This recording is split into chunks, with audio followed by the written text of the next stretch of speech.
অনিমা এখনো বাকরুদ্ধ হয়ে তাকিয়ে আছে। নতুন ভার্সিটিতে এসে এরকম চমক পাবে ভাবতেও পারেনি। এতটাই অবাক হয়েছে যে মুখ দিয়ে কোনো কথা বের হচ্ছে না। সামনের ব্যক্তির দিকে কিছুক্ষণ তাকিয়ে থাকার পর চোখ ছলছল করে উঠল। মুখ দিয়ে অস্ফুট স্বরে বেরিয়ে এল, তীব্র। তীব্রও অবাক হয়ে তাকিয়ে আছে অনিমার দিকে। অনিমা তীব্রকে সাথে সাথে চিনে ফেললেও তীব্রর অনিমাকে চিনতে কয়েক সেকেন্ড লাগল।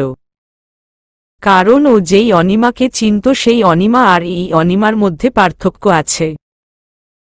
আগের মতো গুলুমুলু টাইপ নেই, অনেকটা শুকিয়ে গেছে। চুল লম্বা হয়েছে, আগের চেয়ে বড় বড় লাগছে। দীর্ঘ 4 বছর পর দেখছে একে অপরকে। তীব্রর মধ্যে একটু স্বাস্থ্য ভালো হওয়া ছাড়া বিশেষ কোনো পরিবর্তন না আসলেও অনিমার মধ্যে অনেক পরিবর্তন এসছে। তীব্র চোখ মুখ খুশিতে উজ্জ্বল হয়ে উঠল। কি বলবে কিছুই বুঝতে পারছে না। বলার মতো কোনো ভাষা খুঁজে পাচ্ছে না। শুধু তাকিয়ে আছে অনিমার মুখের দিকে।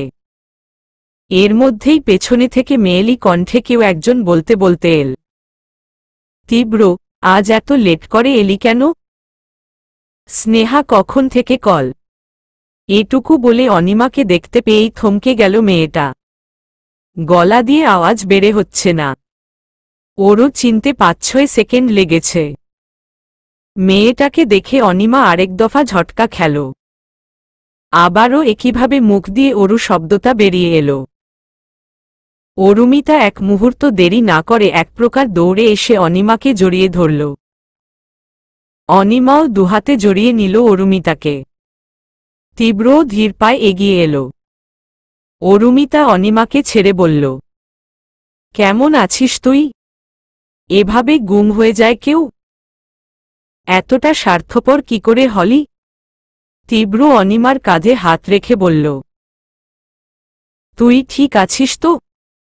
অনিমা কি বলবে, ও তো নিজের শখ থেকেই বেরোতেই পারছে না।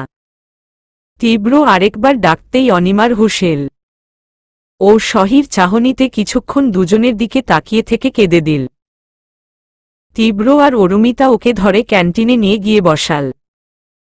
অনিমা নীরবে কেঁদেই যাচ্ছে। অরুমিতা বলল, কান্না বন্ধ কর।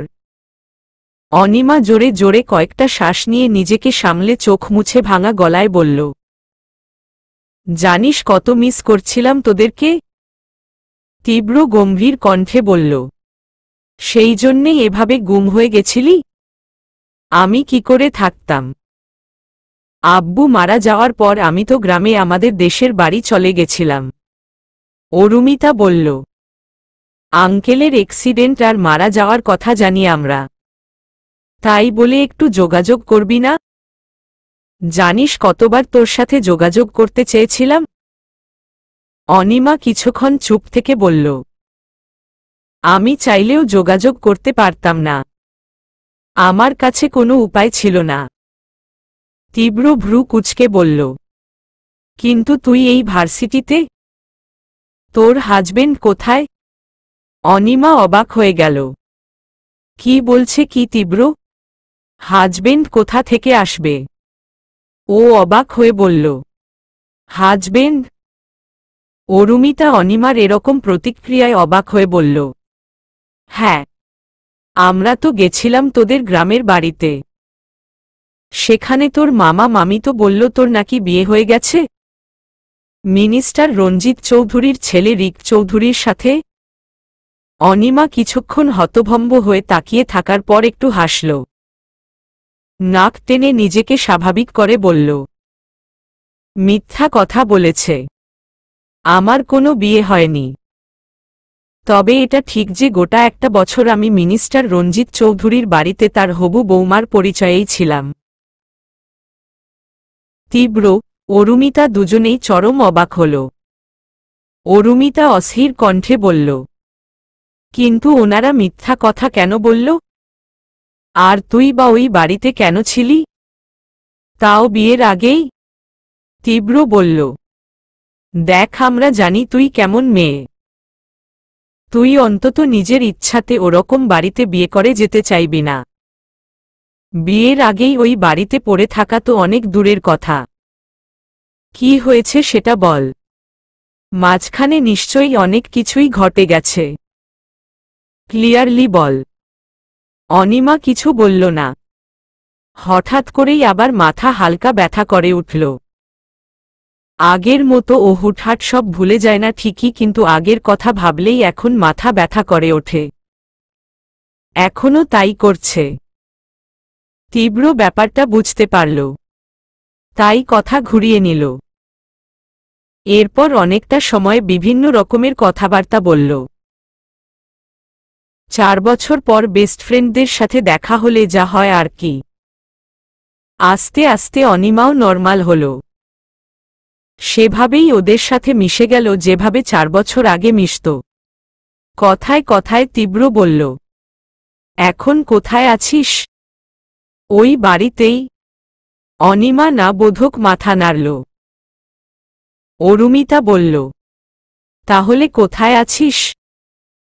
অনিমা আশেপাশে তাকিয়ে মুখ ছোট করে বলল, আগে বল, ওভার রিয়্যাক্ট করবি না। তীব্র আর অরুমিতা দুজনেই সম্মতি জানাল। অনিমা এরপর ওর ওই মেয়ে পাচারের ঘটনা থেকে শুরু করে আদ্রিয়ানের সাথে দেখা হওয়া বাকি সব খুলে বলল। সবটা শুনে অরুমিতা আর তীব্র দুজনেই হতভম্ব হয়ে গেল। যেন আকাশ থেকে পড়েছে দুজন। অরুমিতা চরমভাবে অবাক হয়ে তাকিয়ে থেকে বলল, রকস্টার এডি? মানে আদ্রিয়ান আবরার জোহাইরের বাড়িতে কথা বলছিস তুই? অনিমা মাথা নাড়ল। তীব্র একইরকম অবাক হয়ে বলল, আই কান্ট বিলিভ। যেই এডি এর সাথে একটা সেলফি তুলতেও আমাদের হুমড়ি খেয়ে পড়তে হয়। আমাদেরই বেস্ট ফ্রেন্ড তার সাথে একই বাড়িতে থাকছে, খাচ্ছে, ইভেন তার দায়িত্বে এই ভার্সিটিতে স্টাডিও শুরু করেছে। ভাবা যায়? অনিমা মাথা নিচু করে বসে আছে। তীব্র আর অরুমিতা অনেকটা সময় পর শখ থেকে বেরিয়ে এল।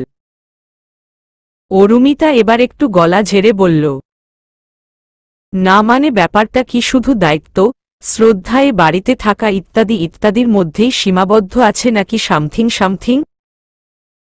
অনিমা হেসে অরুমিতার পিঠে থাপ্পড় মেরে বলল, শয়তান, এখনো সেই আগের মতোই আছিস। তীব্র বলল, আরে ভুল কি বলল? দেখ, এমনি এমনি তো আর উনি তোর জন্যে এত কিছু করছেন না। আচ্ছা, তোর কি মনে হয় একটা অপরিচিত মেয়ের জন্যে শুধুই দায়িত্বের খাতিরে কেউ এত কিছু করে? অনিমা মুচকি হেসে বলল, তোরা ওনাকে চিনিস না তাই এসব কথা বলছিস। উনি মন থেকে একজন সত্যিকারের ভালো মানুষ। ওসব সো কল্ড সেলিব্রিটিদের মতো একদম না। একদিন কথা বললেই বুঝতে পারবি। তীব্র অরুমিতা একে অপরের দিকে তাকিয়ে একটা লম্বা শ্বাস ফেলল। মেয়েটা একটুও বদলায়নি, এখনো ঠিক আগের মতোই আছে।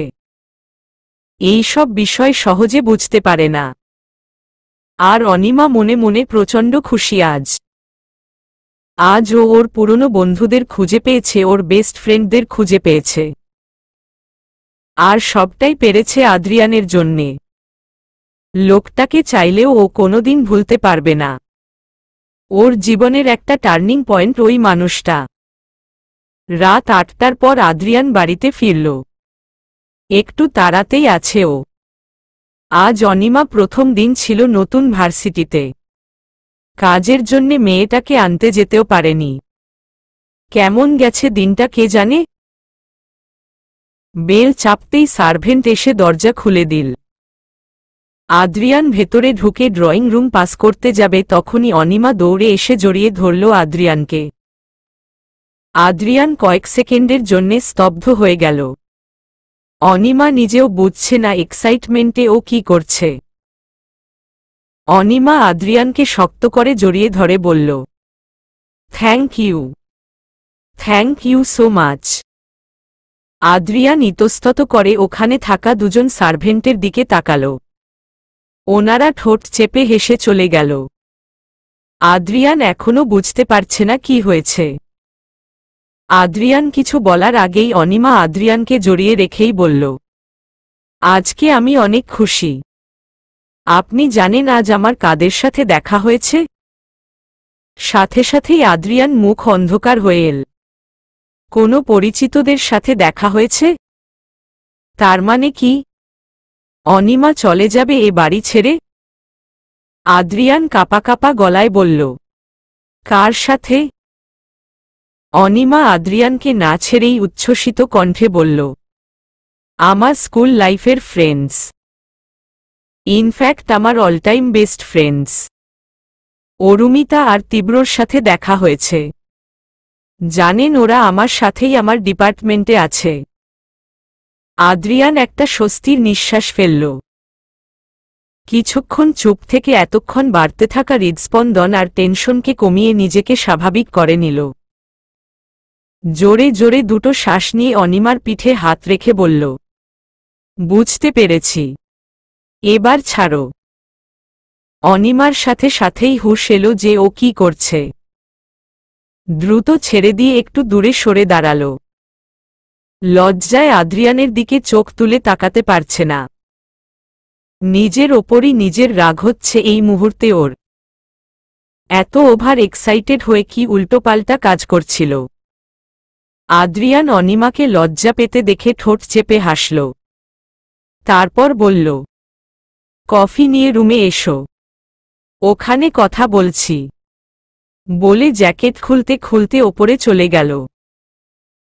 অনিমা মাথা নিচু করে কিছুক্ষণ দাঁড়িয়ে থেকে হেসে দিয়ে নিজের মাথাতে একটা চাটা মারল। আজ ওর মনটা বেশ ফুরফুরে। ও ভার্সিটি গেছে, তাও স্বাধীনভাবে, মুক্তভাবে, নিজের মতো করে, কারো তৈরি করে দেওয়া নিয়ম বা গণ্ডিতে থেকে না। তার ওপর অরুমিতা আর তীব্রকে ফিলে পাওয়া সব মিলিয়ে অনেকটা হালকা লাগছে নিজেকে। সবটাই আদ্রিয়ানের জন্যে। এসব ভাবতে ভাবতেই ও রান্নাঘরে চলে গেল। কফি বানিয়ে নিয়ে আদ্রিয়ানের রুমের দরজায় দাঁড়িয়ে দেখল আদ্রিয়ান ফ্রেশ হয়ে বেরিয়ে গেছে।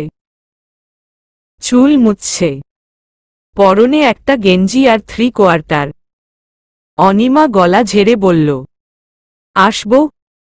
হ্যাঁ এসো এসো। অনিমা কফিটা নিয়ে আদ্রিয়ানের দিকে এগিয়ে দিল। আদ্রিয়ান কফিটা হাতে নিয়ে বলল, থ্যাঙ্কস। অনিমা চলে যেতে নিলেই আদ্রিয়ান ডেকে বলল, আরে কোথায় যাচ্ছ? বসো। অনিমা জানে এখন ও না বসলে ওকে টেনে বসাবে, তাই চুপচাপ বেডের একপাশে বসে পড়ল। আদ্রিয়ানও ওর পাশে বসে বলল, কোনো বন্ধুদের সাথে দেখা হয়েছে বললে? অনিমা সব সংকোচ কাটিয়ে আবার খুশি হয়ে উঠল। খুশি মনে আদ্রিয়ানকে সব বলল। এমনকি তীব্র, অরুমিতা ওর কেমন বন্ধু, কি করে বন্ধুত্ব হল, ওদের স্কুল লাইফের অনেক অনেক সুন্দর মুহূর্তগুলোর কথা বলছে। বলছে তো বলেই চলেছে, থামছেই না। আদ্রিয়ান একদৃষ্টিতে দেখছে ওর মায়াবিনীকে আর কফির মগে চুমুক দিচ্ছে। আজ একটা দিন মুক্ত পাখির মতো উড়তে পেরে কতটা খুশি ও। কয়েকদিনেই অদ্ভুত মায় জড়িয়ে ফেলেছে মেয়েটা তাকে। যত সময় যাচ্ছে সেই মায়াজালে ততই আষ্টেপৃষ্ঠে জড়িয়ে যাচ্ছে। কেন জানি না এই মেয়েটার হাসিখুশি মুখটা ওকে অদ্ভুত শান্তি দেয়। এমন মনে হয় ওর জীবনের একটাই লক্ষ্য, জগতের সমস্ত সুখ এই মেয়েটার পায়ের কাছে এনে ফেলা, ওকে সাম্রাজ্যের সম্রাজ্ঞী ঘোষণা করা। আজ সকালেই রিক বাংলাদেশে ল্যান্ড করেছে। গাড়ি করে বাড়ির উদ্দেশ্য রওনা হয়েছে এখন। মনটা অস্থির হয়ে উঠছে নিজের নীলপরীকে দেখার জন্যে। কতদিন দেখেনি ওকে। আজকে বাড়ি ফিরেই তাকে দেখতে পাবে বিষয়টা ভেবেই মনটা ফুরফুরে হয়ে উঠছে। কিন্তু মেয়েটার প্রতি যথেষ্ট রাগও জমে আছে ওর। এতগুলো দিন ওর সাথে কথা বলেনি, এত সাহস হয় কি করে? এর জন্যে কড়া রকমের একটা শাস্তি তো ওর পাওনাই আছে। বাড়ির সামনে গাড়ি থামতেই ও গাড়ি থেকে নেমে সোজা ভেতরে ঢুকল ও। ড্রয়িং রুমে রঞ্জিত চৌধুরী, কবির শেখ দুজনেই বসে আছেন। রিকের জন্যেই অপেক্ষা করছে। রিক ফিরে এসে যে একটা কুরুক্ষেত্র বাঁধাবে সেটা জানে তারা।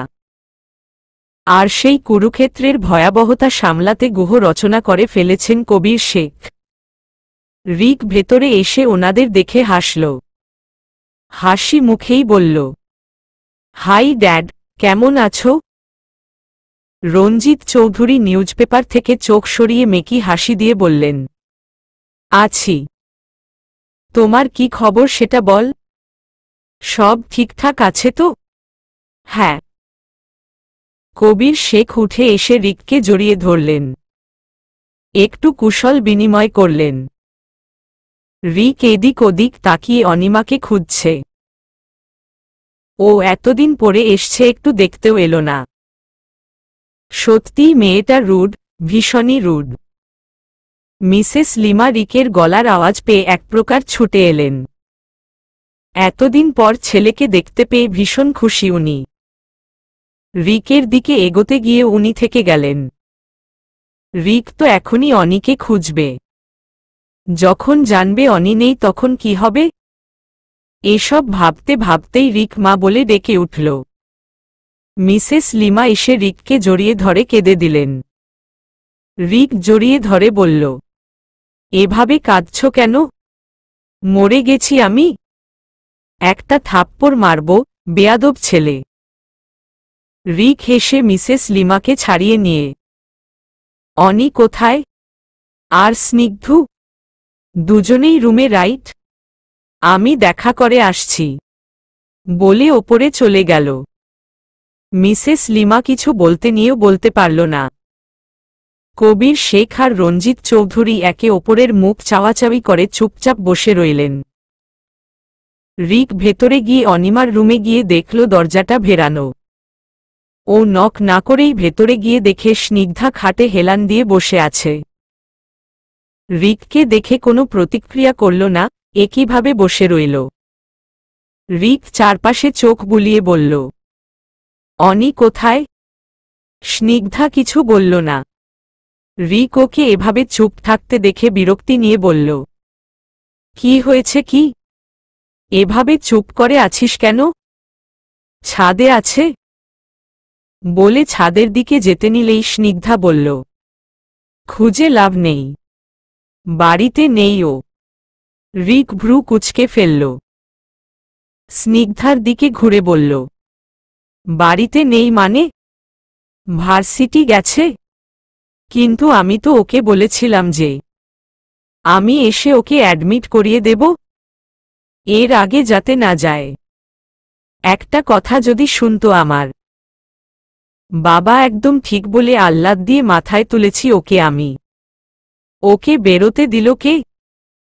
স্নিগ্ধা কিছু বলছে না, চুপ করে আছে।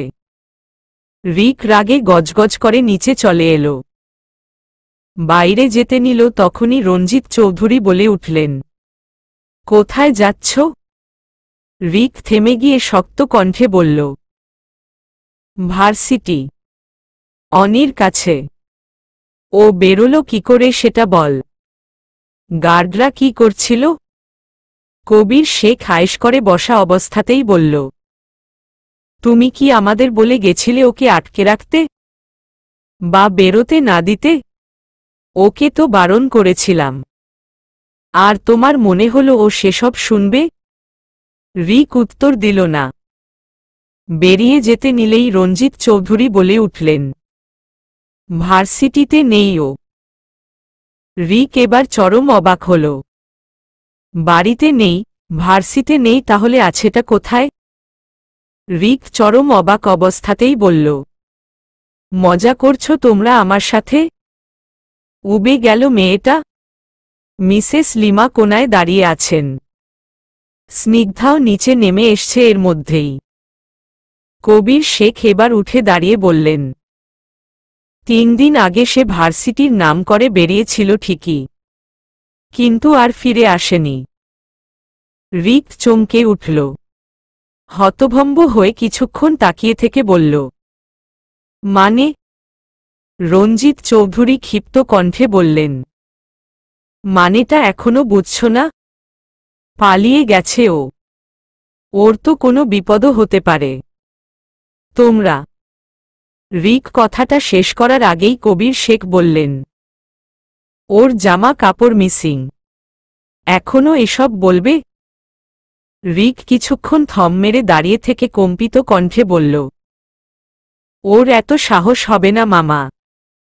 কবির শেখ হেসে বললেন, সেটাই তো, ওর একার এত সাহস হবে না। খোঁজ নিয়ে দেখ, নিশ্চয়ই কারো সাথে পালিয়ে গেছে। আগেই বলেছিলাম এতটা স্বাধীনতা দিও না ওকে। কিন্তু আমার সব কথা তো পছন্দ হয় না তোমার। এবার নাও। রিক স্তম্ভিত হয়ে তাকিয়ে আছে নিজের মামার দিকে।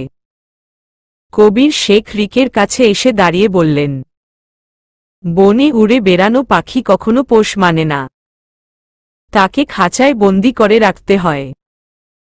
মনে হবে সে পোষ মেনে গেছে, আর সেটা ভেবে যখনই খাঁচা খুলে দেবে সুযোগ বুঝে সে উড়ে চলে যাবে। ঠিক সেই ভুলটাই তুমি করেছ। শুক্রবারের দিন, বাইরে টিপটিপ বৃষ্টি পড়ছে, পুরো পরিবেশটাই সিগ্ধ। বর্ষণ জিনিসটাই এরকম, যখনই আসে নিজের সাথে সিগ্ধতা নিয়েই আসে। অনিমা আজ নিজেই রান্না করছে। আদ্রিয়ান বারণ করেছে কিন্তু অনিমা শোনেনি। ওর ভালোই লাগে মাঝে মধ্যে একটু রান্নাবান্না করতে। অনেক রান্না, তাই সার্ভেন্টরাও ওকে হেল্প করছে।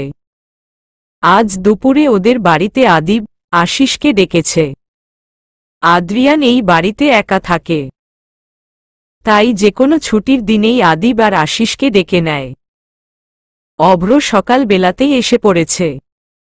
সোফায় বসে আদ্রিয়ানের সাথে কাজের অকাজের মিলিয়েই কথা বলছে। ওদের কথার মধ্যে হঠাৎ কলিং বেল বাজল। আদ্রিয়ান ভ্রু কুঁচকে ল্যাপটপ থেকে চোখ সরিয়ে নিয়ে দরজার দিকে তাকাল। আদিব, আশিসের তো আরও দেরিতে আসার কথা, এত তাড়াতাড়ি কেন? অভ্র উঠে দাঁড়িয়ে বলল, আমি দেখছি স্যার। অভ্রকে যেতে দেখে সার্ভেন্টের মধ্যে কেউ আর গেল না। অভ্র দরজাটা খুলে সামনে তাকাতেই কিছুক্ষণের জন্যে থমকে গেল। গোলাপি কুর্তি, কালো জিন্স, গলায় স্কার্ফ জড়ানো একটা মেয়ে দাঁড়িয়ে আছে। ফর্সা গায়ের রং, মাঝারি আকারের চোখ, বাদামি রঙের লেন্স। একদম আদ্রিয়ানের মতো, একদম বাচ্চা বাচ্চা দেখতে। ভ্রু কুঁচকে বিরক্তি নিয়ে তাকিয়ে আছে। মেয়েটা বলল, দরজার সামনে এভাবে হাত তাকিয়ে আছেন কেন? ঢুকতে দিন। মেয়েটার কথায় হুঁশ এল অভ্র। অবাক হয়ে তাকিয়ে থেকে বলল, জি। কি? ভেতরে যেতে দিন? আপনি কে? আমি কে সেটা আপনাকে কেন বলবো? সরুন। বলে অভ্রকে ঠেলে সরিয়ে দিয়ে ভেতরে চলে গেল মেয়েটি। অভ্র দ্রুত এগিয়ে গিয়ে হাত ধরে ফেলে বলল, এক্সকিউজ মি ম্যাম, আগে তো বলবেন আপনি কে? এভাবে কি করে ভেতরে যাচ্ছেন? মেয়েটা ঝাড়া মেরে হাতটা সরিয়ে নিয়ে বলল, এই, আপনি কে? হ্যাঁ, আপনাকে কেন বলবো? হুহ বলে হনহনে পায়ে ভেতরে চলে গেল। অভ্র হতভম্ব হয়ে 2 সেকেন্ড দাঁড়িয়ে থেকে ভেতরে দৌড় দিল। মেয়েটা আদ্রিয়ান দেখে ভাইয়া বলে ডাকতেই আদ্রিয়ান অবাক হয়ে তাকাল। অবাক হওয়া অবস্থাতেই দাঁড়িয়ে গেল ও। মেয়েটাকে ভাইয়া ডাকতে শুনে বেশ বড় একটা ঝটকা খেল অভ্র। এটা ওর বসের বোন? আর ও কি সব বলছিল? মেয়েটা দৌড়ে এসে আদ্রিয়ানকে জড়িয়ে ধরে বলল, কেমন আছিস? আদ্রিয়ানও হেসে দিয়ে জড়িয়ে ধরে বলল, আম গুড। তুই কেমন আছিস? খুব ভালো। আদ্রিয়ানের আশেপাশে একবার তাকিয়ে বলল, হঠাৎ এখানে চলে এলি? বাবা মা এসছে? মেয়েটা আদ্রিয়ানকে ছেড়ে বলল, উহু লম্বা ভ্যাকেশন আছে তাই আমি একাই এসছি। এই ওই উজবুকটা কে রে? জানিস কি ঠাটা? আমাকে ভেতরে ঢুকতেই দিচ্ছিল না। অভ্র বোকার মতো তাকিয়ে আছে। আদ্রিয়ান জাবিনের মাথায় চাটা মেরে লল। তোর অনেক বড় সম্মান দিয়ে কথা বলবি। মেয়েটা মাথা ঘষতে ঘষতে অভ্র দিকে তাকিয়ে একটা মুখ ভেঙচি দিল। অভ্র গলা ঝাড়ল। অনিমা মুখ মুছতে মুছতে রান্নাঘর থেকে বেরিয়ে আসতে আসতে বলল, শুনছেন, রান্না হয়ে গেছে ভাইয়ারা। এটুকু বলে দেখে একটা মেয়ে এসছে। মেয়েটাকে তো আগে কখনো দেখেনি। কে হয় আদ্রিয়ানের? এসব ভাবতে ভাবতে অনিমা এগিয়ে ড্রয়িং রুমে এল।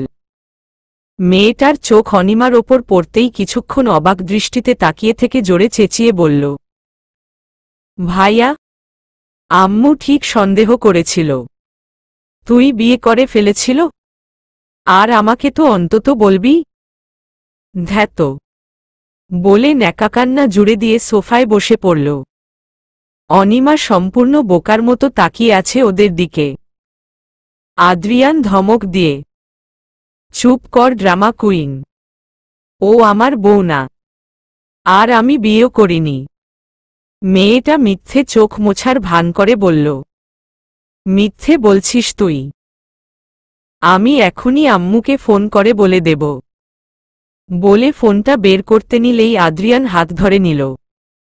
ফোনটা কেড়ে নিয়ে বলল, চুপচাপ বসো মেরি মা, সব বলবো, একটু ধৈর্য ধর। আপাতত বাবা মার সামনে হাটে হাড়ি ভাঙিস না। মেয়েটা মুখ ফুলিয়ে তাকিয়ে রইল আদ্রিয়ানের দিকে। আদ্রিয়ান অনিমার দিকে তাকিয়ে বলল, অনি ও আমার বোন জাবিন। আর জাবিন ও অনিমা আমার এখানেই থাকে। ও কিন্তু তোর 2 ক্লাস সিনিয়র। জাবিন এতক্ষণ দুষ্টুমি করলেও এবার গিয়ে অনিমাকে জড়িয়ে ধরে বলল, কেমন আছো আপু? অনিমা মুচকি হেসে বলল, হ্যাঁ ভালো আছি। তুমি ভালো আছো? জাবিন মাথা নেড়ে আদ্রিয়ানের কাছে গিয়ে বলল, ভাইয়া এবার ঠিক করে বলতো, এই রাজকুমারীকে কোনো রাজ্য থেকে চুরি করে আনলি? আদ্রিয়ান জাবিনের নাক টেনে দিয়ে বলল, আমি চুরি করে আনি না, জিতে নিয়ে আসি। ওহ, তার মানে সম্বরে বিজিতা কন্যা? আদ্রিয়ান আর চোখে অনিমার দিকে তাকিয়ে বলল, সেটা কি করে বলি বল, সম্বরা তো এখনো বরমালা পরালই না। জাবিন দুষ্টু চোখে একবার অনিমার দিকে তাকাল। অনিমার এবার বেশ লজ্জা লাগছে, বিশেষ করে আদ্রিয়ানের শেষ কথাটা শোনার পর। তাই দ্রুত রান্নাঘরে চলে গেল। অভ্র তো এখনো জাবিনকেই দেখছে। কত ছটফটে মেয়েটা। আদ্রিয়ান জাবিনকে সবটাই বলল অনিমা সম্পর্কে, আর আপাতত ওর বাড়িতেও জানাতে বারণ করল। এর মধ্যে আদিব আর আশিসও চলে এল। সকলে মিলে আড্ডা আর হাসি মজাতেই দিনটা পার হল। অনিমারও ভালোই লাগছে আজ। এতদিন একা একটা মেয়ে থাকতো বাড়িতে। জাবিন চলে আসায় ওরও একটা সঙ্গী হল। রিক ফ্লোরে বসে ড্রিঙ্ক করছে আর রাগে ফুঁসছে। সময় যত যাচ্ছে ওর রাগ তত বৃদ্ধি পাচ্ছে। অনিমা পালিয়ে গেছে, তাও অন্য কারো সাথে এটা শোনার পর ঘরের দরজা বন্ধ করেছে, এখনো খোলেনি। অনেক ডাকাডাকি করেও কেউ খোলাতে পারেনি। ঘর পুরো লণ্ডভণ্ড হয়ে আছে। মোটামুটি সব জিনিস ভাঙা শেষ। যদিও দেয়ালে টানানো অনিমার ছবিটা এখনও অক্ষত আছে, কিন্তু অনিমার ওপর প্রচণ্ড রাগ হচ্ছে ওর।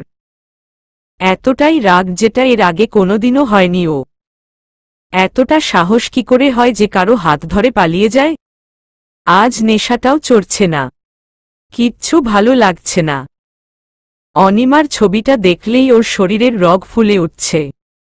সিগধা রিকের ডুপ্লিকেট চাবি নিয়ে এসছে। আজ ভেতরে যেতেই হবে, কারণ এতক্ষণ না খেয়ে থাকলে রিক অসুস্থ হয়ে পড়বে। রিক যতই রেগে থাকুক না কেন, যে কোনো পরিস্থিতিতে রিকের সামনে দুজন মানুষই নিরাপদ। একজন অনিমা, আরেকজন হল স্নিগ্ধা। অনিমাকে দেখলে রিক এমনি শান্ত হয়ে যায়, আবার ওর সর্বোচ্চ রাগের কারণ কোনো না কোনোভাবে অনিমাই হয়। আর স্নিগ্ধার রিককে শান্ত করার ক্ষমতা আছে। স্নিগ্ধা দরজাটা খুলল। রিক দরজা খোলার আওয়াজ পেয়েও কিছু বলল না, কারণ ওভাবেই বসে রইল। স্নিগ্ধা গিয়ে রিকের পাশে বসে ট্রেটা রেখে বলল, কাল থেকে কিছুই খাওনি, খেয়ে নাও। ইচ্ছে নেই। রিকের শক্ত কণ্ঠে কথাটা শুনে কিছুক্ষণ চুপ রইল স্নিগ্ধা। এরপর বলল, তুমি না খেয়ে থাকলে অনি চলে আসবে। রিক বিরক্তি নিয়ে বলল, ভালো লাগছে না, যা এখান থেকে। তুমি চাও না ও ফিরে আসুক? রিক চোখ লাল করে স্নিগ্ধার দিকে তাকিয়ে কঠোর গলায় বলল, আসতে ও বাধ্য। আমিও দেখি ও অন্য কোথাও কি করে থাকে। স্নিগ্ধা একটু হেসে বলল, সেটা ঘরে বসে নিশ্চয়ই হবে না। আর না খেলে দুদিন পর এমনিই দাঁড়াতে পারবে না। একজন ডক্টরকে যদি এসব বোঝাতে হয় তাহলে?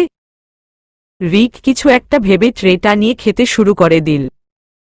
স্নিগ্ধা করুণ দৃষ্টিতে তাকিয়ে আছে রিকের দিকে। ইচ্ছে থাকলেও ও বলতে পারছে না অনিমার সাথে ঠিক কি হয়েছে। ওরা তো মেয়েটার ওপর সব দোষ চাপিয়ে দিয়ে হাত ধুয়ে ফেলল। কিন্তু তুমিও কি অনিমাকে চেনো না রিকদা? মেয়েট কি করতে পারে সেটা বোঝো না? মেনে নিলে সবটা। এখন ওর সাথে কি হচ্ছে, কোথায় আছে সেটাও তো জানি না। আদৌ বেঁচে আছে কি না সেটাও বলা মুশকিল। আনমনেই স্নিগ্ধা বলে উঠল, ওকে পেলে আরে বাড়িতে রেখো না রিকদা, দূরে কোথাও নিয়ে যেও। রিক অবাক হয়ে বলল, কেন, এই বাড়িতে কি হয়? স্নিগ্ধার হুঁশ এল যে ও কি করছে। তাই নিজেকে সামলে চোখ মুছে উঠে চলে গেল রুম থেকে। রিক ভ্রু কুঁচকে তাকিয়ে রইল স্নিগ্ধার যাওয়ার দিকে। সময় নিজের গতিতে এগিয়ে চলেছে, যেটা সময়ের স্বাভাবিক নিয়ম। আর সেই সময়ের ববলের সাথে সাথেই সবকিছু বদলে যাচ্ছে। যত সময় যাচ্ছে অনিমা আদ্রিয়ানের সাথে, আদ্রিয়ানের বাড়ির সাথে ততটাই মিশে যাচ্ছে। ওর এখন আদ্রিয়ানের বাড়িটা নিজের বাড়িই মনে হয়। আর বাড়ির সার্ভেন্টগুলোর সাথেও খুব ভালোভাবে মিশে গেছে ও। জাবিন আর অনিমাকে দেখলে এখন আর কেউ বলবেই না ওরা অল্পদিনের পরিচিত। বোনের মতোই বন্ডিং হয়ে গেছে ওদের। আর আদ্রিয়ানের ব্যাপারটা আরও ভয়ানক। অনিমা এখন ওর অভ্যেস হয়ে গেছে। রোজ বের হওয়ার আগে আর বাড়ি ফেরার পর অনিমার মুখ না দেখলে ওর আর ভালো লাগে না, একদম ভালো লাগে না।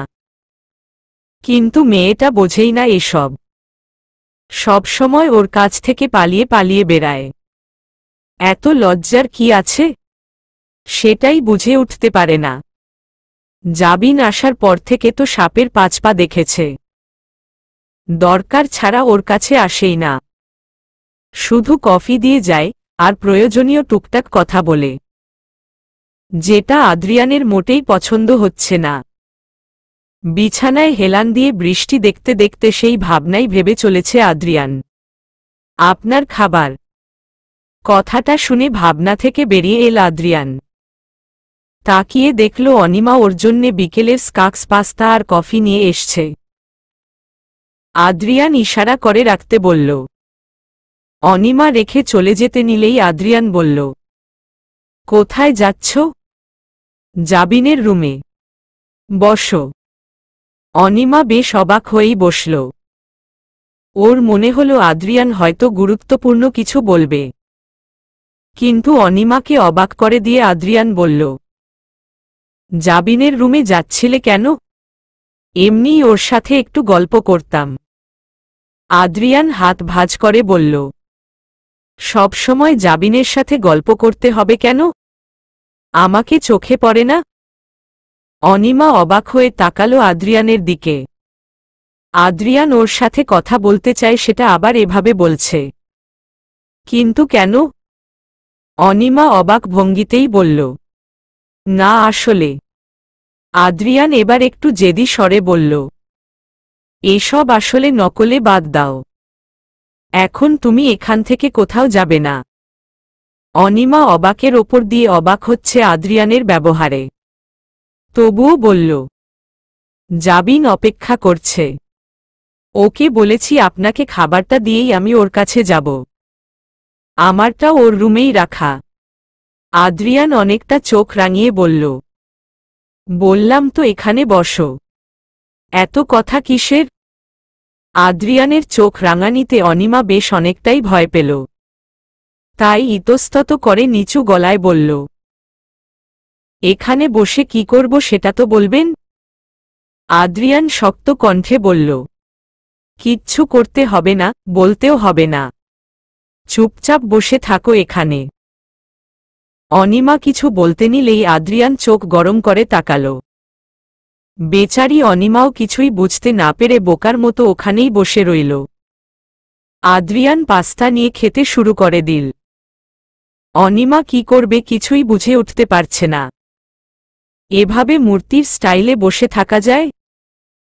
এসব ভাবতে ভাবতেই জাবিন দুহাতে দুটো প্লেট নিয়ে দরজার সামনে এসে বলল, অনি আপু, আমি তোমার জন্যে কখন থেকে বসে আছি, আর তুমি এখানে বসে আড্ডা দিচ্ছ। অনিমা কিছু বলবে তার আগেই আদ্রিয়ান বিরক্তি নিয়ে বলল, কেন? অনি আপুকে কি দিয়ে এত কি কাজ? জাবিন অবাক হয়ে বলল, কেন? গল্প করব। গল্প করতে হবে না, যা অভ্র কাছে যা। জাবিন চরম অবাক হয়ে বলল, কি? আদ্রিয়ান ব্যাপারটা বুঝতে পেরে ইতস্তত করে বলল, অবাই মিন গিয়ে দেখো কে স্ন্যাক্স দেওয়া হয়েছে কিনা, আর কিছু লাগবে কিনা। যা। জাবিনও বোকার মতো দাঁড়িয়ে আছে। আদ্রিয়ান আবারও ধমক দিয়ে বলল, কি হলো যা? আদ্রিয়ানের ধমকি শুনে জাবিন ভয় পেয়ে দ্রুতপদে চলে যেতে নিলেই আদ্রিয়ান বলে উঠল, ওর প্লেটটা রেখে যা। জাবিন দ্রুতপদে এসে প্লেটটা অনিমার সামনে রেখে এক প্রকার দৌড়ে বেরিয়ে গেল। অনিমা কিছু বলতে গিয়েও বলতে পারল না। ইস, মেয়েটা কি ভাবল? নিজের কাছেই লজ্জা লাগছে এখন। ও এবার একটু বিরক্তি নিয়ে আদ্রিয়ানের দিকে তাকাল। আদ্রিয়ান বাঁকা টাইপের একটা হাসি দিয়ে বলল, এভাবে তাকিয়ে আছো কেন? মারবে আমাকে? ইচ্ছে তো সেটাই করছে, মনে মনে কথাটা আওড়ালেও মুখে বলতে পারে না অনিমা। তাই ভ্রু কুঁচকে রেখেই চোখ নামিয়ে নিল ও। আদ্রিয়ানের খুব মজা লাগছে অনিমাকে জ্বালাতে। অনিমা যখন বিরক্তি নিয়ে মুখ ফুলিয়ে বসে থাকে সেটা খুব বেশি এনজয় করে ও। তাই তো সবসময় ইচ্ছে করেই বিরক্ত করে। খাওয়া শেষ করে প্লেটটা রেখে আদ্রিয়ান অনিমার দিকে একটু এগিয়ে বসল। কোলে বালিশ নিয়ে গালে হাত দিয়ে দেখে যাচ্ছে অনিমাকে। অনিমা চোখ ছোট ছোট করে দেখছে আদ্রিয়ানকে। এসবের মানে হয়? আদ্রিয়ান ভ্রু নাচাল। অনিমা সাথে সাথেই আবার চোখ সরিয়ে নিল। একে তো আদ্রিয়ান ওকে এরকম অদ্ভুতভাবে দেখে যাচ্ছে, তার ওপর ওকে এখান থেকে নড়তেও দিচ্ছে না। কি শান্তি পায় এই লোকটা ওকে এরকম অস্বস্তিতে ফেলে, ও সেটাই বুঝে উঠতে পারে না ও। অভ্র নিজের জন্যে বরাদ্দকৃত রুমে বসে বই পড়ছিল। অবসর সময় এটাই ভালো লাগে ওর, ধোয়া ওঠা কফির মগে চুমুক দিতে দিতে বই পড়াটা। তাই এখনো নিজের এই অবসর সময়টা এভাবেই কাটাচ্ছে। আসলে এতদিন ও আদ্রিয়ানের দেওয়া একটা ফ্ল্যাটেই থাকত, কিন্তু এখন ফ্ল্যাটটায় কিছু কাজ চলছে, তাই আদ্রিয়ানের কথায় আজ সকালেই এই বাড়িতে শিফট করেছে। কতদিন থাকা লাগবে সেটা এখনও বলা যাচ্ছে না।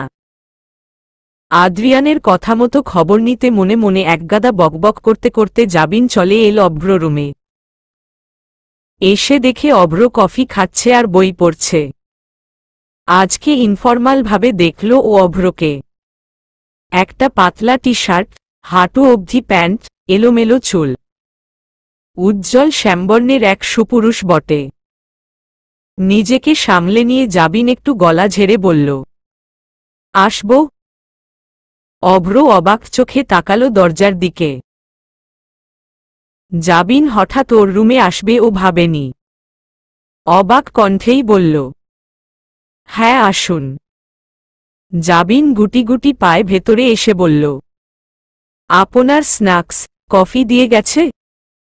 অভ্র ভ্রু কুঁচকে তাকাতেই জাবিন একটু হকচকিয়ে গিয়ে বলল, না আসলে ভাইয়া পাঠালো তাই। জি দিয়ে গেছে। কথাটা বলে আবার বই পড়ায় মনোযোগ দিল। জাবিন কিছুক্ষণ দাঁড়িয়ে থাকার পরেও তাকাল না। জাবিন বিরক্তি নিয়ে বেরিয়ে গেল। জাবিনের মেজাজটা এবার অত্যধিক মাত্রায় খারাপ হল। করণ ও চিরকাল অন্যের মুখে নিজেকে সুন্দরী বলেই জেনে এসছে। ছেলেদের এটেনশন আর ফাল্টো করা এসব দেখেই অভ্যস্ত। কিন্তু এই ছেলেটা ওকে পাত্তাই দিল না। How rude! নিজেকে কি শাহরুখ খান ভাবে নাকি? এসব ভাবতে ভাবতেই নিজের রুমের দিকে পা বাড়াল জাবিন। রিক আজ বাড়ি থেকে বেরিয়েছে। কয়েকদিন রুম থেকেই বের হয়নি। যদিও অনিমাকে খুঁজতে নিজের সব লোক লাগিয়েছে, কিন্তু এত মানুষের ভিড়ে একটা মানুষকে খুঁজে পাওয়া কি এতটা সহজ? তার ওপর আদৌ এই শহরেই আছে কিনা তাও তো জানে না। একটা রেস্টুরেন্টে খালি টেবিলে বসে আছে ও। কাচের গ্লাসটার দিকে একদৃষ্টিতে তাকিয়ে আছে। ওর মাথায় একটা কথাই ঘুরছে, অনিমাকে খুঁজে পেতে হবে, যে করেই হোক। আর পাবে নাই বা কেন? যেটা ওর সেটা তো ওরই। সেটাতে তো অন্য কারো কোনো অধিকার নেই, থাকতে পারে না।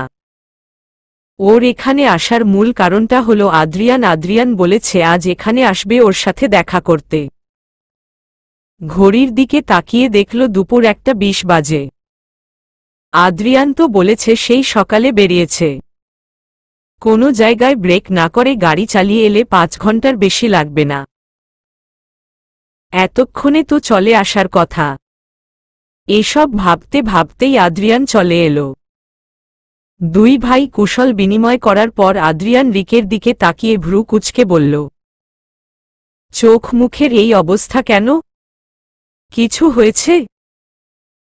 রিক মুখে কৃত্রিম হাসি ঝুলিয়ে বলল, না আমি ঠিকই আছি। এভাবেই বেশ কিছুক্ষণ স্বাভাবিক কথোপকথন চলল ওদের মধ্যে। এর মধ্যেই আদ্রিয়ান বলল, তো বিয়ে কবে করছিস? নীলপরীকে পেলেই করে ফেলবো, এবার আর অপেক্ষা করব না। পেলে মানে? এস পার আই নো ও তোদের বাড়িতেই থাকে।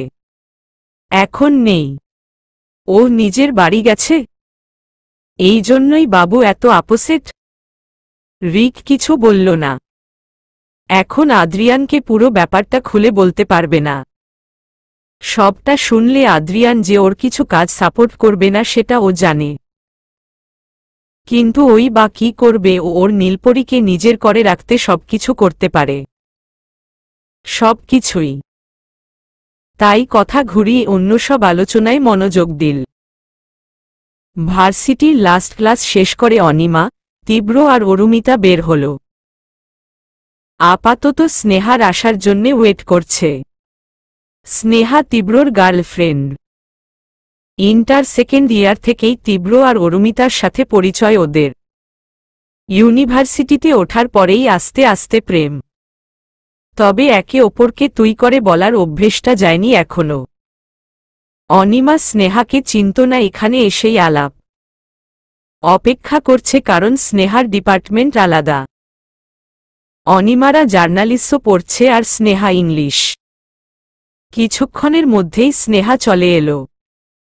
আজ ওরা সবাই খুব এক্সাইটেড কারণ আজ আদ্রিয়ানের বাড়িতে ওদের সবার ইনভিটেশন আছে। বিকেল থেকে রাত অবধি থাকবে ওখানে। আদ্রিয়ানই সব করেছে কারণ অনিমার বন্ধুদের সাথে ওর এখনো আলাপ হয়নি, তাই আলাপটা সেরে নেওয়া জরুরি। এমনিতেই ওরা তিনজনেই আদ্রিয়ানের বেশ ভালো রকমের ফ্যান, বিশেষ করে স্নেহা। ওরা ভাবতেই পারছে না এরকম একটা সেলিব্রিটির বাড়িতে ওরা ইনভাইটেড, যেখানে আদ্রিয়ানের সাথে কথা বলার সুযোগ পাওয়াটাও বেশ কঠিন। তীব্র বলল, এই লেটকুমারী এত দেরি করলি কেন? স্নেহা বিরক্ত হয়ে বলল, অদ্ভুত, ক্লাস শেষ হতে লেট হলেও আমার দোষ। তোকে আমি চিনি না? নিশ্চয়ই ওয়াশরুমে গিয়ে আটা ময়দা মেখে এসছিস।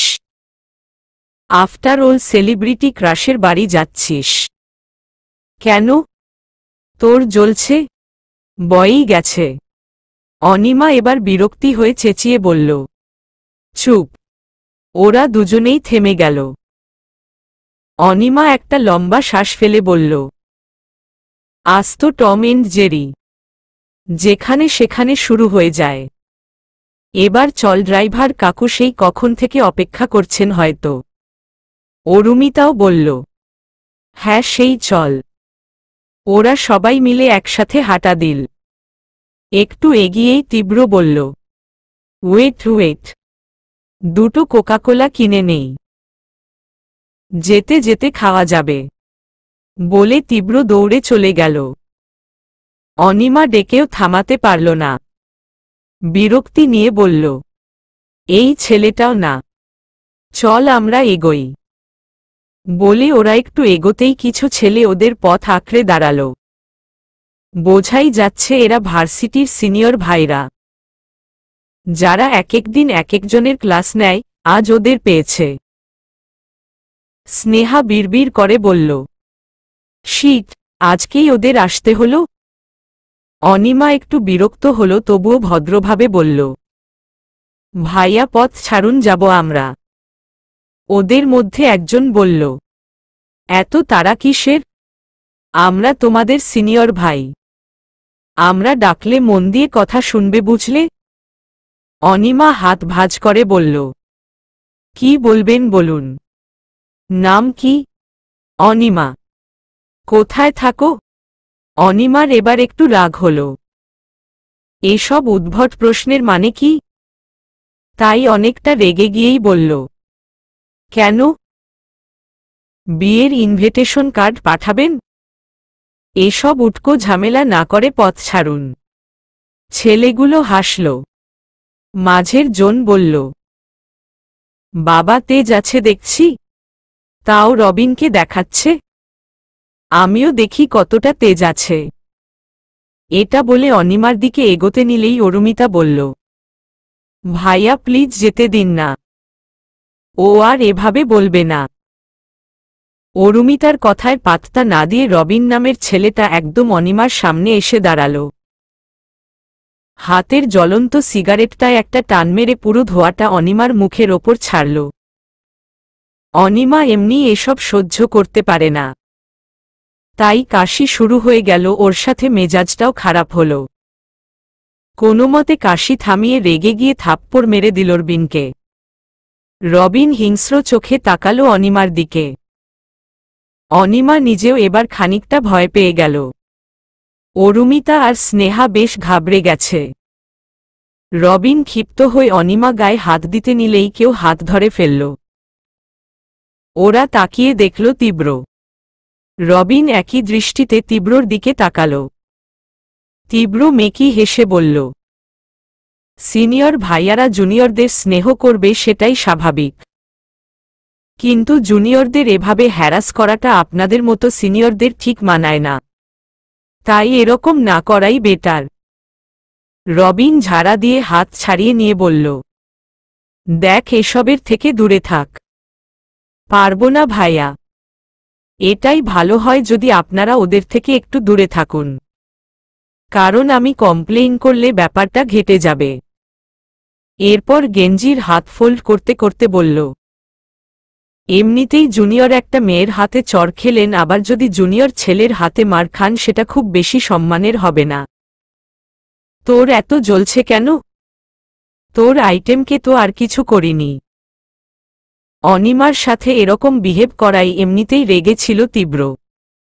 স্নেহাকে আইটেম বলায় রাগটা এবার কন্ট্রোললেস হয়ে গেল। রেগে তেরে যেতে নিলে অনিমা বাধা দিয়ে বলল, তীব্র ছেড়ে দে, ঝামেলা বাড়াস না, চল এখন। স্নেহাও একই কথা বলল। এর মধ্যেই ওখান দিয়ে একজন প্রফেসর আসছিল, তাই রবিনরা চলে গেল। কিন্তু যাওয়ার আগে রবিন অনিমার দিকে একটা হিংস্র দৃষ্টি নিক্ষেপ করে গেছে। পরিস্থিতি সামলে অনিমারাও বাড়ির উদ্দেশ্য রওনা হল। বিকেল পেরিয়ে যাবার পথে সূর্য পশ্চিম আকাশে প্রায় ডুবন্ত অবস্থায় আছে। যে কোনো মুহূর্তে সে ডুব দেবে আর পৃথিবীর এ প্রান্তে ধীরে ধীরে অন্ধকার ছেয়ে যাবে। আদ্রিয়ান বারবার ঘড়ি দেখছে আর অনিমাদের আসার অপেক্ষা করছে। আদিব আর আশিস কিছুক্ষণ আগেই চলে এসছে। এখন দুজনে দাঁড়িয়ে গল্প করছে। জাবিন ফল খেতে খেতে রাইমার সাথে গল্প করছে। রাইমা হল আদিবের বাগদত্তা। খুব তাড়াতাড়ি বিয়ে হবে ওদের।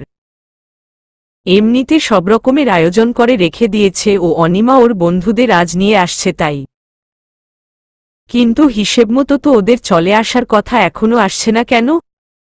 এসব ভাবতে ভাবতে বারবার দরজার দিকে তাকাচ্ছে আদ্রিয়ান।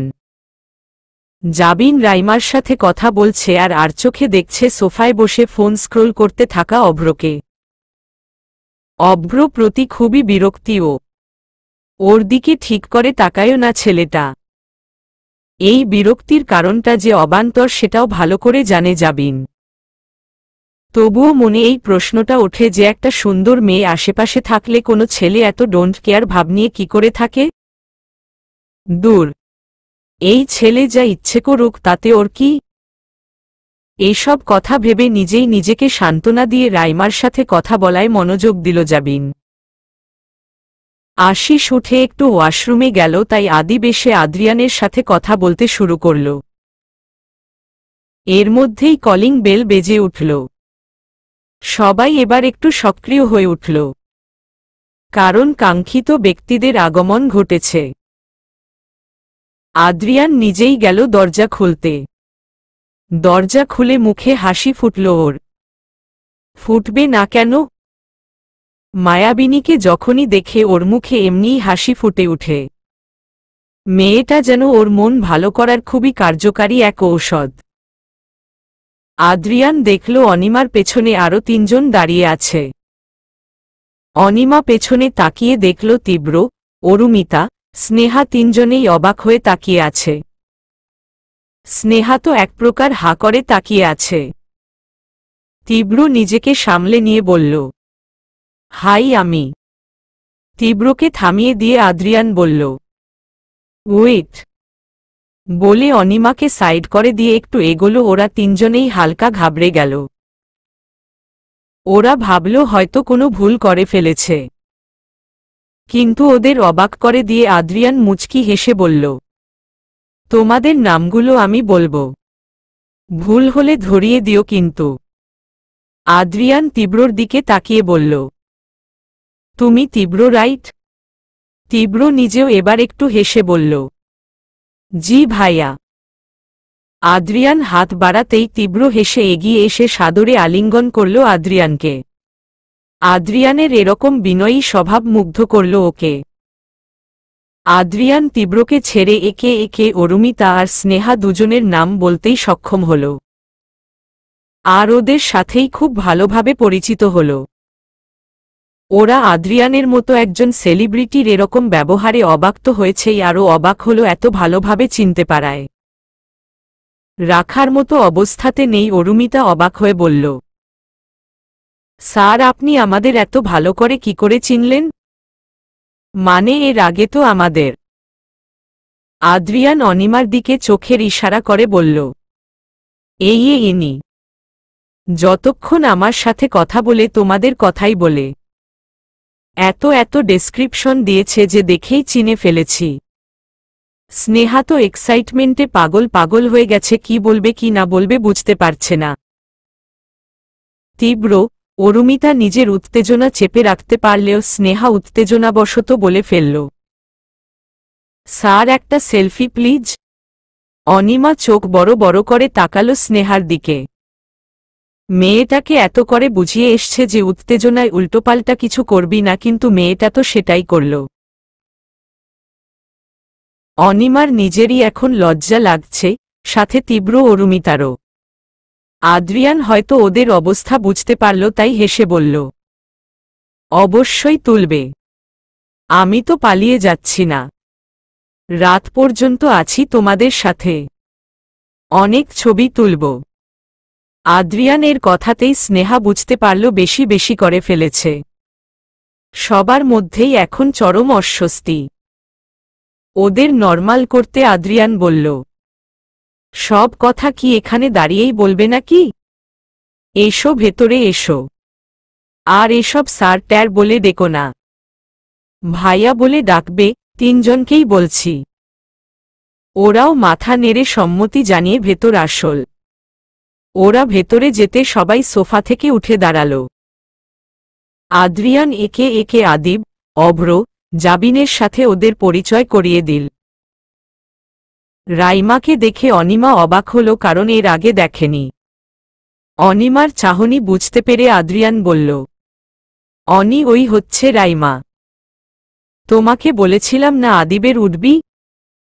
এবার অনিমা চিনতে পারল, এগিয়ে গিয়ে জড়িয়ে ধরে বলল, ভালো আছো আপু? রাইমাও হেসে অনিমাকে জড়িয়ে ধরে বলল, আলহামদুলিল্লাহ ভালো আছি। তোমার কথা কিন্তু অনেক বলে ওরা। শুনেই বুঝেছিলাম তুমি খুব মিষ্টি একটা মেয়ে, আজ দেখে নিলাম। সত্যি তুমি খুব মিষ্টি। তুমিও। রাইমার সাথে বাকিদের আলাপ করিয়ে দেওয়ার পর আদ্রিয়ান চারপাশে চোখ বুলিয়ে বলল, আশিস কোথায়? আশিস নামটা শুনে অরুমিতার বুকের ভেতরটা কেঁপে উঠল। অস্থির লাগতে শুরু করল ওর। কিন্তু এক নামে তো আর একটা মানুষ থাকে না পৃথিবীতে। আশিস নামের তো অনেক মানুষই থাকতে পারে। এসব ভেবে নিজের মনটাকে সান্ত্বনা দিতে নিচ্ছিল, ঠিক পেছনে থেকে কেউ বলে উঠল, আমি এখানে। কণ্ঠস্বর শুনে দ্বিতীয়বারের মতো অবাক হল অরুমিতা। ও দ্রুত পেছনে ঘুরল। আর যাকে দেখল তাকে দেখার জন্যে মোটেও প্রস্তুত ছিল না ও। এখানে আশিসকে দেখতে পাবে সেটা ভাবেনি ও। আশিসের চোখ অরুমিতার দিকে পড়তে ওর হাসিমুখে অন্ধকার নেমে এলো। স্তম্ভিত হয়ে তাকিয়ে আছে। এটা ও আশা করেনি। অরুমিতা ঠোঁট কামড়ে নিজেকে নিয়ন্ত্রণ করে তীব্র আর স্নেহার দিকে তাকালো। ওরাও অবাক দৃষ্টিতে তাকিয়ে আছে। আদ্রিয়ান বলল, কিরে তুই ওখানে দাঁড়িয়ে আছিস কেন? এখানে আয়। আদ্রিয়ানের ডাকে আশিসের হুঁশ এলো। ও নিজেকে সামলে নিয়ে নিচে নেমে এলো। অরুমিতাও লম্বা দুটো শ্বাস নিয়ে নিজেকে সামলে নিল। তীব্র একটু রেগে আসতে নিলেই স্নেহা হাত ধরে ফেলে মাথা নেড়ে না বলল। আদ্রিয়ান আশিসের সাথে ওদের পরিচয় করিয়ে দিল। তিনজনেই এমন ভাব করল যেন চেনেই না আশিসকে। অরুমিতার এরকম ব্যবহারে অবাক হল আশিস। এভাবে পুরোপুরি না চেনার ভান করতে পারল? সকলের মিলে আড্ডা দিয়েই গোটা সন্ধ্যা পার করল। অরুমিতা ভালো একটা মুডে এখানে এসেছিল ঠিকই, কিন্তু এখন আর সেই মুড বা মানসিকতা নেই ওর। তবুও বাইরে দিয়ে সবার সাথেই হেসে কথা বলছে। অনিমা ব্যাপারটা লক্ষ্য করলেও এখন কিছু বলল না, পড়ে জিজ্ঞেস করে নেবে তাই। এদিকে আশিসও এখন আর ওইরকম হইহুল্লোড়ের মুডে নেই। অরুমিতা যে এভাবে ওকে না চেনার ভান করবে ও ভাবেনি। কথায় কথায় তীব্র বলল, ভাইয়া আপনার ফ্যান্সরা তো আপনার বিয়ের জন্যে অপেক্ষায় আছে। বিয়ে কবে করবেন? জাবিন বলল, আরে ভাইয়া তো বলেই দিয়েছে সে বিয়ের জন্যে রাজি। এখন শুধু স্বয়ম্বর আর বরমালা পরানো বাকি। স্নেহা এক্সাইটেড হয়ে বলল, তাই নাকি? কে সেই স্বয়ম্বরা? ফিক্সড আছে নাকি আমরা খুঁজে দেব? আদ্রিয়ান হেসে অনিমার দিকে তাকিয়ে বলল, দেখো খুঁজে পাও কিনা। স্বয়ম্বরার রাজকুমারের ওপর দয়া হোক, রাজকুমারও কুমার উপাধি থেকে মুক্তি পাক। সবাই হেসে দিল আদ্রিয়ানের কথায়। আর অনিমা তো লজ্জায় চোখ তুলে তাকাতেও পারছে না। এভাবে বলতে আছে বুঝি? ছেলেটা সবসময় এত লজ্জায় কেন ফেলে ওকে? বেশ অনেকটা সময় আড্ডা দেওয়ার পর ডিনারের পরে ওদের বিদায় দেওয়া হল। আদ্রিয়ানের ড্রাইভার ওদের পৌঁছে দিয়েছে যার যার বাড়িতে। চৌধুরী বাড়িতে সকালবেলা রঞ্জিত চৌধুরী রোজকার মতোই খবর দেখতে দেখতে চা খাচ্ছিলেন। চা খেতে খেতে স্ত্রীকে হাঁক দিয়ে দ্রুত নাস্তা বানাতে বলল, কারণ ওনাকে পার্টি অফিসে যেতে হবে। এর মধ্যেই কবির শেখ এসে হাজির হলেন ওই বাড়িতে। এসে সোফায় বসতেই রঞ্জিত চৌধুরী ভ্রু কুঁচকে বললেন, কি ব্যাপার, এত সকাল সকাল? দরকারি কথা ছিল, চিন্তিত গলায় বললেন কবির শেখ। এদিকে চোখ ডলতে ডলতে নিচে নেমে এলো রিক। অনেক রাত অবধি ড্রিঙ্ক করেছে, নেশা এখনো কাটেনি ওর। অনিমা ছাড়া সবটাই ওর কাছে অর্থহীন লাগছে। টলমলে পায়ে কিচেনে গিয়ে দেখে মিসেস লিমা রান্না করছে আর স্নিগ্ধা হেল্প করছে। রিক গিয়ে ভাঙা গলায় বলল, সিদ্ধু কফি নিয়ে আয় তো। স্নিগ্ধা বিরক্তি নিয়ে বলল, পারব না, এত কষ্ট করে কফি বানিয়ে নিয়ে যাব, তারপর তুমি সেই কফিরই নিন্দা করবে। তোমার নীলপ্রি এলে তারপর খেও, আর না হলে নিজে বানিয়ে খাও। এত বেশি কথা বলিস কেন? চুপচাপ নিয়ে আয়, বলে বেরিয়ে এল কিচেন থেকে, কারণ ও জানে স্নিগ্ধা নিয়ে আসবে। রিক ওপরে উঠতে নিলেই রঞ্জিত চৌধুরী বললেন, রিক বসো, কথা আছে। রিক ভ্রু কুঁচকে পেছনে দিকে তাকালো, তারপর সিঙ্গেল সোফায় বসল। রঞ্জিত চৌধুরী বলল, পার্টি জয়েন কবে করছো? রিক ভ্রু কুঁচকে রেখেই বলল, কিসের পার্টি? আমাদের পার্টি। রিক অবাক হয়ে বলল, কিন্তু ড্যাড, আমি তো হসপিটাল জয়েন করব। You know that. Ranjit Chowdhury এবার একটু রাগী কণ্ঠে বললেন, দেখো, জেদ দেখিয়ে ডাক্তারি পড়তে চেয়েছ, পড়িয়েছি। এখন আমি যা বলবো তাই হবে। হসপিটাল জয়েনের দিন পেরিয়ে যাচ্ছে না, আপাতত তুমি পার্টি জয়েন করছো, এটাই ফাইনাল। ড্যাড, অনি লোক খুঁজছে তো, পেয়ে যাবে, কথা বাড়িও না। রিকের মেজাজ খুব খারাপ হচ্ছে, কিন্তু কিছু বলতে পারছে না। রিক দাঁতে দাঁত চেপে মামার দিকে তাকালো। কবির শেখ এমন একটা মুখ করলেন যেন কিছুই জানেন না। রিক উঠে চলে গেল। কবির শেখ রঞ্জিত চৌধুরীর দিকে তাকিয়ে বলল, ওই মেয়েটাকে যত দ্রুত সম্ভব খুঁজে মেরে ফেলতে হবে, এবার আর ওসব পাচার টাচারের ঝামেলায় জড়াবেন না। কোনোভাবে যদি বাবাই ওকে পেয়ে যায় আর ও সব সত্যি যদি বাবাইকে বলে দেয়, সেদিন কিন্তু রিক বাবা বা মামা বলে আমাদের ছেড়ে দেবে না। আর ও ওর আসল রূপে আসলে কি করতে পারে আমাদের চেয়ে ভালো কে জানে।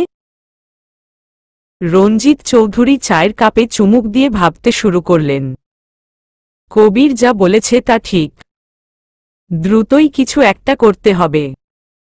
অনিমা গভীর ঘুমে আচ্ছন্ন হয়ে আছে, কিন্তু হঠাৎ করেই মুখের ওপর কারো গরম নিঃশ্বাস পড়তেই নড়ে উঠল ঘুমের ঘোরে। ধীরে ধীরে ব্যাপারটা বোধগম্য হতে চমকে তাকাল। সামনে তাকিয়ে চেঁচাতে গেলে লোকটা ওর মুখ চেপে ধরে বলল, চুপ। আমি? চেঁচাচ্ছ কেন? সবাই চলে আসলে মান ইজ্জতের ফালুদা হয়ে যেত। অনিমা বুঝল এটা আদ্রিয়ান, তাই একটা স্বস্তির নিঃশ্বাস ফেলল, সাথে বিরক্তও হল। আদ্রিয়ান মুখ ছাড়তেই উঠে বসে জোরে জোরে দুটো শ্বাস নিয়ে বলল, আপনি একদিন আমাকে হার্ট অ্যাটাক করিয়ে মারবেন, এমন করে কেউ?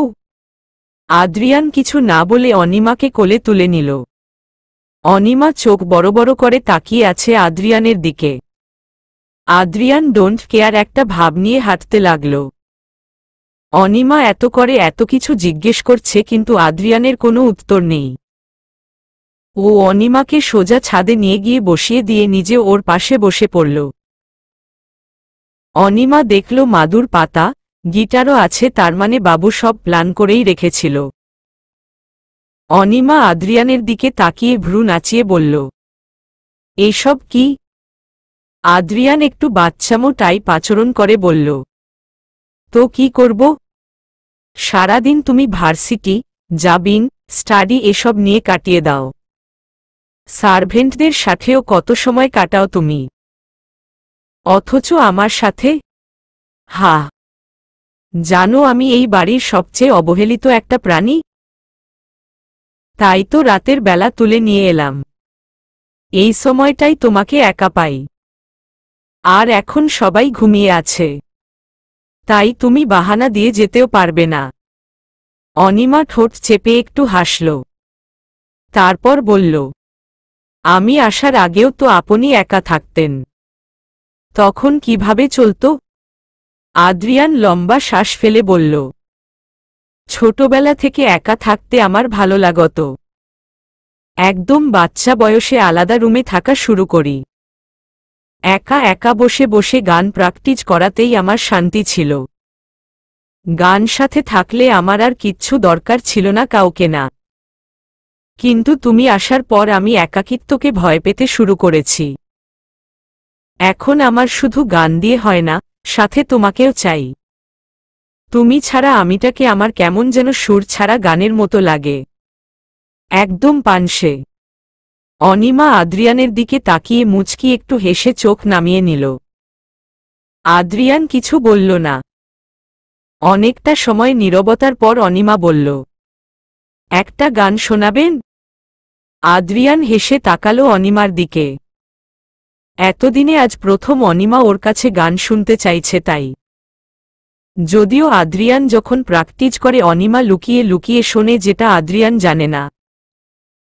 আদ্রিয়ান গিটারটা নিজের কোলে নিয়ে অনিমার দিকে তাকালো। অনিমা উৎসুক দৃষ্টিতে তাকিয়ে আছে।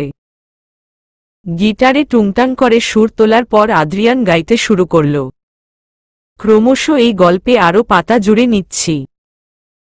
দু মুঠো বিকেল যদি চাও ছুঁড়ে দিচ্ছি, আরও কিছুক্ষণ যোগাযোগ ধরে রাখছি। আঙুলে আঙুল যেন ভুল করে ডাকছি। এই ছেলেমানুষই তুলি দিয়ে আঁকছি।